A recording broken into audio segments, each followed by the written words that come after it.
ধন্যবাদ আমার ছাত্রছাত্রী আর্টস ম্যাগনেট বিশ্বজিৎ চ্যানেলে তোমাদের স্বাগতম। তো প্রিয় ছাত্রছাত্রী, তোমাদের এবার ক্লাস 9-এর সেকেন্ড ইউনিট টেস্ট কিন্তু হয়ে গেছে। তো তোমরা এখন অ্যানুয়ালের জন্য প্রিপারেশন নিচ্ছ। যে সমস্ত চ্যাপ্টারগুলো শেষ হয়েছে সেগুলোকে আবার তোমরা বাড়িতে বা টিউশনে একটা দিন করে রিভাইজ করো, আর একটা কি যে নতুন চ্যাপ্টারগুলোকে ভালো করে টেক্সচুয়ালভাবে পড়ো, কারণ টেক্সট উইথাউট টেক্সট তুমি মুখস্থ করে কিছুটা উদ্ধার করতে পারলেও পরবর্তীকালে সেটা তোমার মাধ্যমিক হোক বা হায়ার এডুকেশনে হোক বুঝতে পারবে না। তো তোমরা এখন থেকে টেক্সট পড়ার ব্যাপারটা কিন্তু ক্লিয়ারিটি আনো, টেক্সট কিন্তু তোমাদের পড়তেই হবে। তো টেক্সট দিয়ে তোমরা কিন্তু শুরু করো। তো তোমাদের আজকে আমি পড়াচ্ছি তোমাদের এই ক্লাস 9-এর খেয়া কবিতাটা। এই যে খেয়া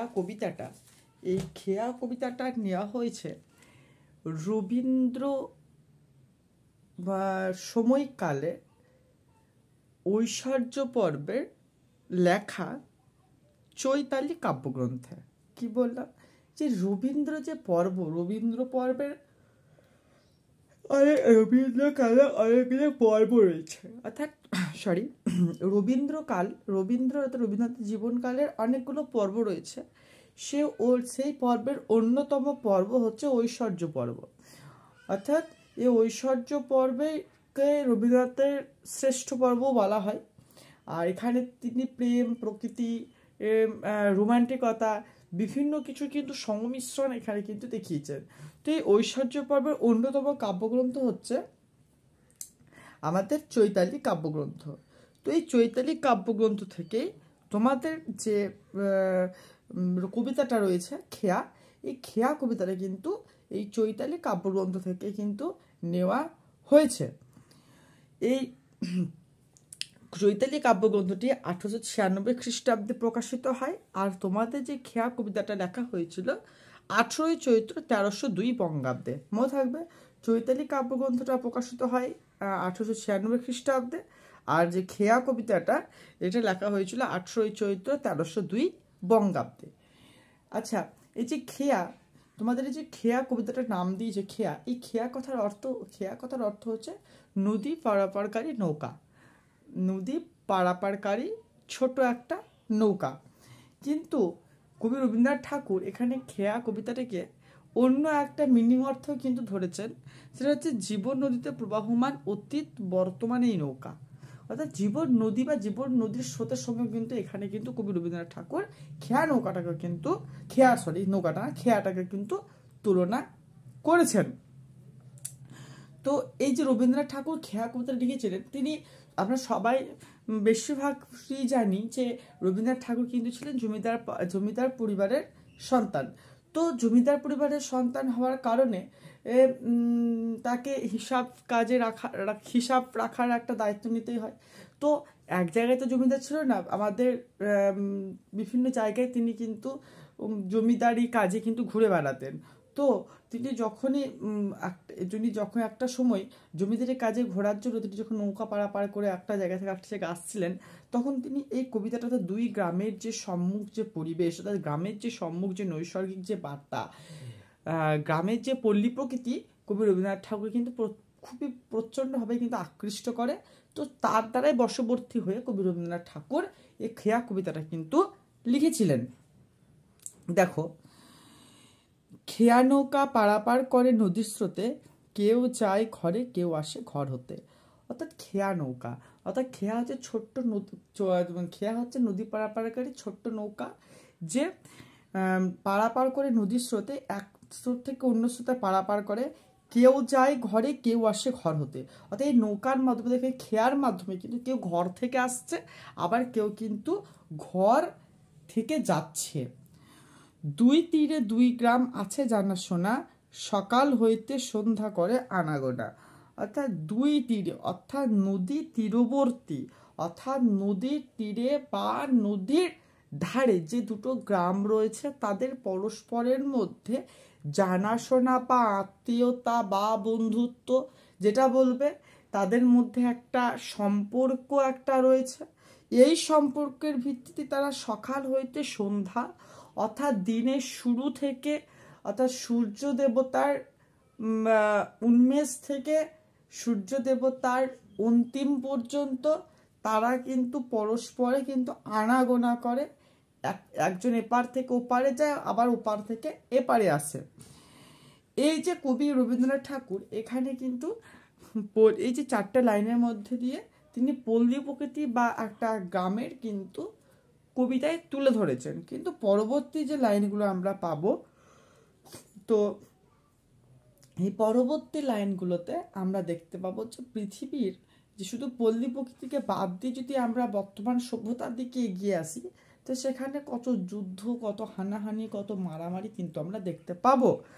দেখো, পৃথিবীতে কত দ্বন্দ্ব, কত সর্বনাশ, নতুন নতুন করে কত গড়ে ইতিহাস। অর্থাৎ পৃথিবীতে কত দ্বন্দ্ব রয়েছে, অর্থাৎ যুদ্ধ, কত সর্বনাশ হচ্ছে, কত যুদ্ধ লাগছে, নতুন নতুন গড়ে কত ইতিহাস। অর্থাৎ তার উপর ভিত্তি করে এই যুদ্ধ দ্বন্দ্ব সর্বনাশের উপর ভিত্তি করে গড়ে উঠছে কিন্তু না অনেক নতুন নতুন ইতিহাস। রক্ত প্রবাহের মাঝে ফেনাইয়া ওঠে সোনার মুকুট, কত ফুটে আর টুটে। দেখো, রক্ত প্রবাহের মাঝে ফেনাইয়া ওঠে কত সোনার মুকুট, অর্থাৎ সোনার মুকুট কত ফুটে। অর্থাৎ কোনো এখানে একটা ব্যাপার রয়েছে যে আমরা দেখতে পাই পৃথিবীতে না, ইতিহাস আমাদের মনে করিয়ে দেয়। সে তুমি একদম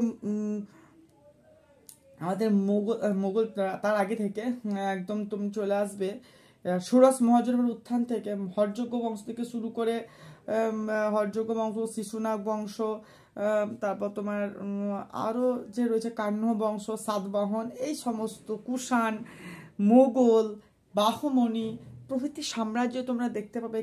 কেননা দেখতে পাবে যেখানে প্রতিটি কোনো শাসককে বা কোনো সাম্রাজ্য কিন্তু চিরস্থায়ী নয়, প্রত্যেকে কিন্তু ক্ষণস্থায়ী। এই ক্ষণস্থায়ী শাসকের একজনের হয় পরাজয়, একজনের হয় জয়। কেউ পরে জয়ের মুকুট, কেউ ফেলে পরাজয়ের আশ্বাস, তো নিঃশ্বাস।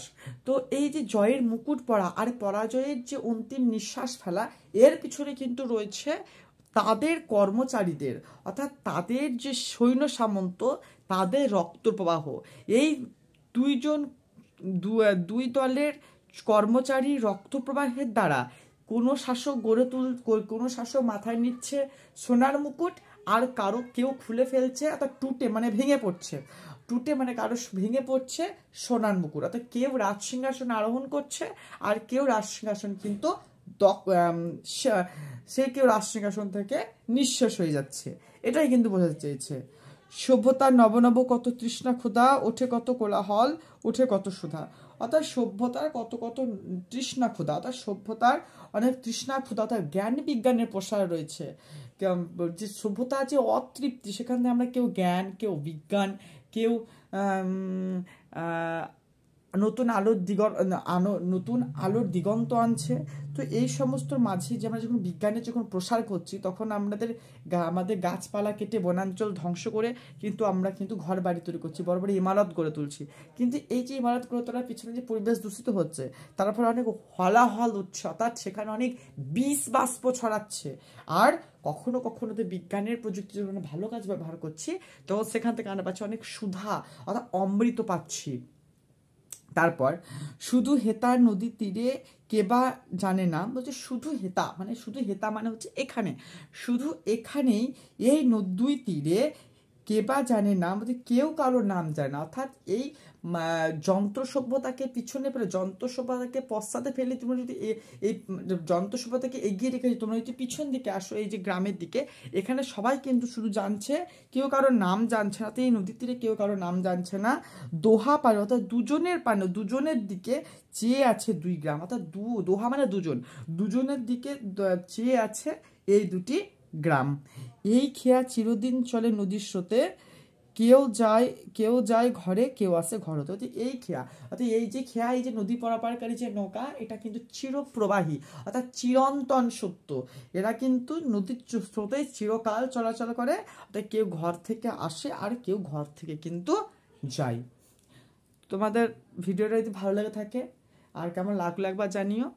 আর যদি ভালো লেগে থাকে একটা লাইক, কমেন্ট, শেয়ার ও সাবস্ক্রাইব করে দিয়ে চ্যানেলটার পাশে থাকবে।